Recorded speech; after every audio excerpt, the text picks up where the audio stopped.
In 1755 in the Pennsylvania wilderness, George Washington is resting in a carriage when he's suddenly awakened by an explosion. He rushes out and finds himself in the middle of a chaotic camp, with people firing at the enemy or tending the wounded all over the place.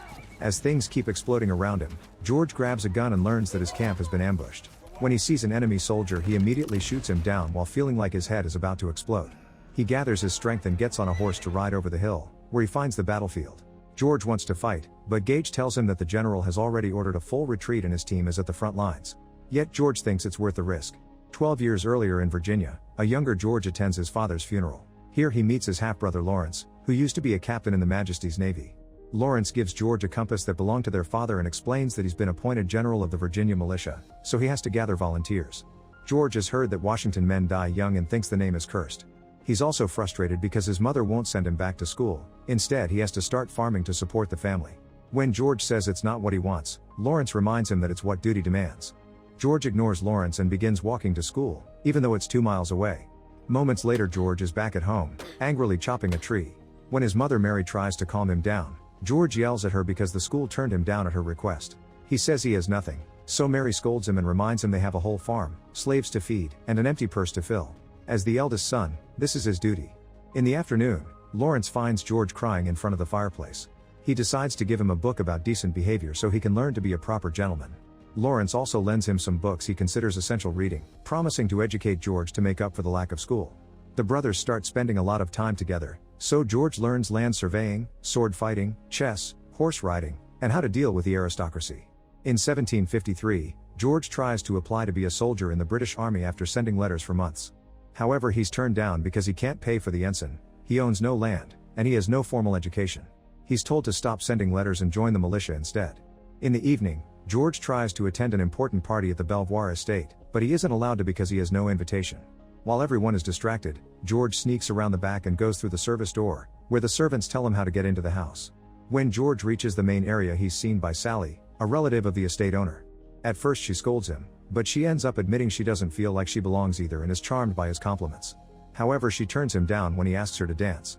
Afterward, George mingles in the crowd and impresses Major Gage with his knowledge of the war, but he's humiliated by William, who mocks his status. Then George sees someone rushing upstairs and follows him to the library. This man is Thomas, the owner of this estate.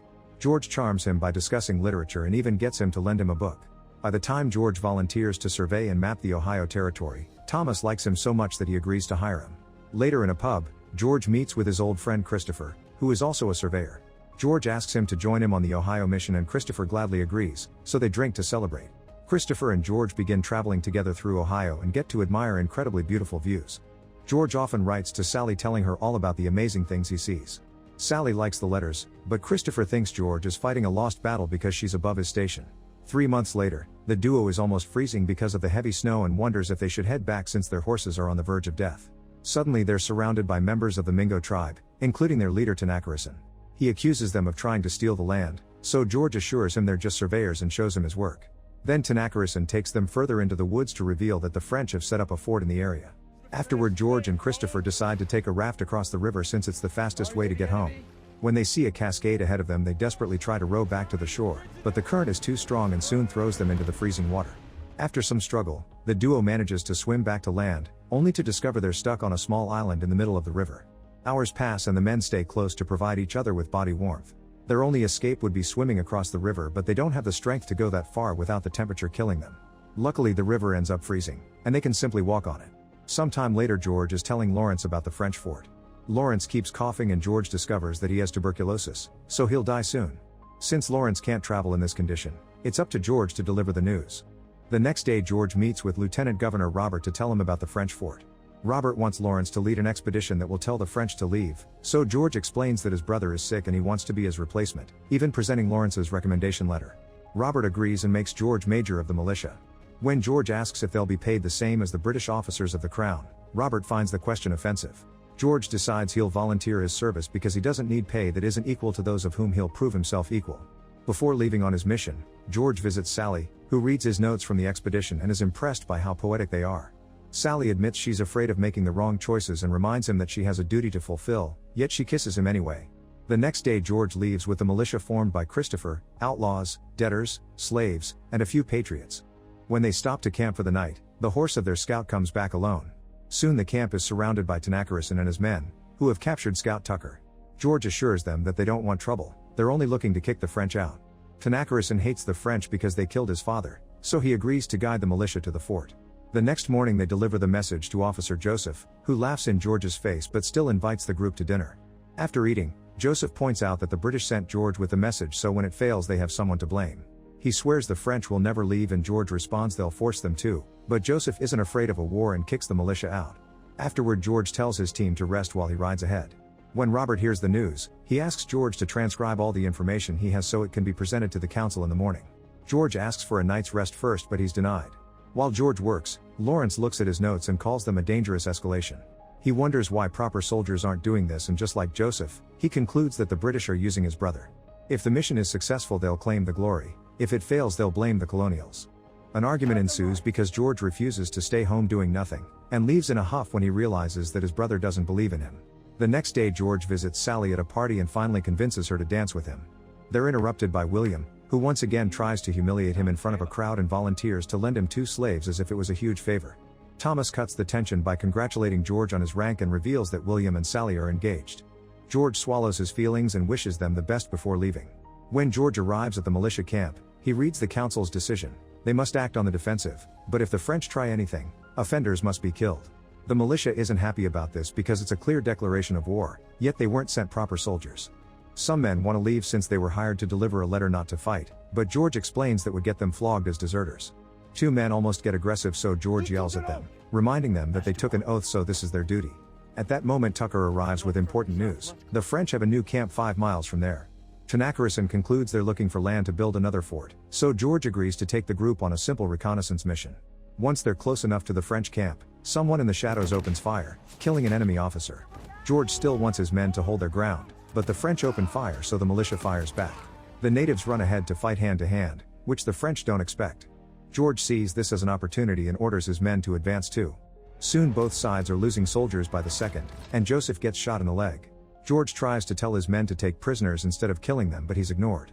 When a French soldier is about to shoot him, George has no choice but to kill him first. Another Frenchman then knocks him down and almost kills him, however Christopher brings the guy down first. Meanwhile Tanacharison and his men capture Joseph and kill him by repeatedly hitting him with an axe. Afterward the militia takes over the French camp and starts building their own fort. In his report letter, George explains he doesn't know who fired the first shot and fears that the war is imminent. He also asks the British to send them reinforcements. Some men point out that this location will make the fort an easy target when the area floods, but George doesn't know what else to do. Eventually a group of British soldiers led by Captain James arrive at the fort. He explains they're here as reinforcements because Joseph's brother is approaching with an army seeking revenge. A statement from Robert promotes George to colonel, but James and his men refuse to follow his orders. In the evening it starts to rain, so the militia desperately starts digging a ditch. Tanacharison has asked other tribes for help, but some refuse to join the war and others have teamed up with the French. When Tanacharison announces he's leaving, George reminds him that his killing Joseph started this, but Tanacharison doesn't care. He hopes that the French and British will kill each other so the natives can reclaim their land. Then Christopher tells George that the ditch isn't working and they don't have enough rations left. He wants George to admit he chose the wrong spot and move the camp to save lives, but George refuses. In the morning, the militia is still dealing with the water in the ditch. James tells George he's an awful leader and challenges his authority, only to be suddenly shot in the back. It turns out the French are hiding in the trees and keep shooting at the fort, killing man after man. George immediately orders his men to fight back, but the French are firing from all sides, so there's no safe spot to stand. While militia members keep dropping dead, George asks Christopher to divide the troops. He's determined to put up a fight, however the French bring out their cannons and start killing them even faster. George has no choice but to order everyone to retreat into the fort. As the militia starts to run, the tribes that teamed up with the French rush ahead to kill more men up close, taking advantage of the flooded ditch. When most of the militia is inside the fort, they have to close the doors and end up leaving a few men outside. To make things worse it starts to rain, so the powder is too wet to be fired. The crowd asks George to admit they've lost, yet he orders them to keep fighting. The fort walls aren't exactly thick, so the enemy shots go through them and keep killing men, including Christopher. George rushes to his dying friend's side and notices all the death happening around him, so he finally allows a soldier to raise the white flag to surrender. That night, the fort is burned down. The French send a message offering a deal for mutual withdrawal. They'll take the militia's artillery and George must take responsibility for Joseph's death. A British soldier offers himself as security, so George signs the deal. While his men leave, he digs a grave for Christopher and apologizes. Later Robert yells at George for starting a war. George admits he's not fit to lead and resigns his commission. Afterward, George returns home and learns that Lawrence is dead, so he angrily uses an axe to hit a tree in a cart, yelling in grief. Mary tells him that Lawrence wanted him to have his journals and that what happened isn't his fault. She understands now that she was too hard on him and that's why he's too hard on himself. Mary tells him that failure is God's tutor and learning from it grants wisdom. When George wonders if he should return to war, Mary encourages him to do so.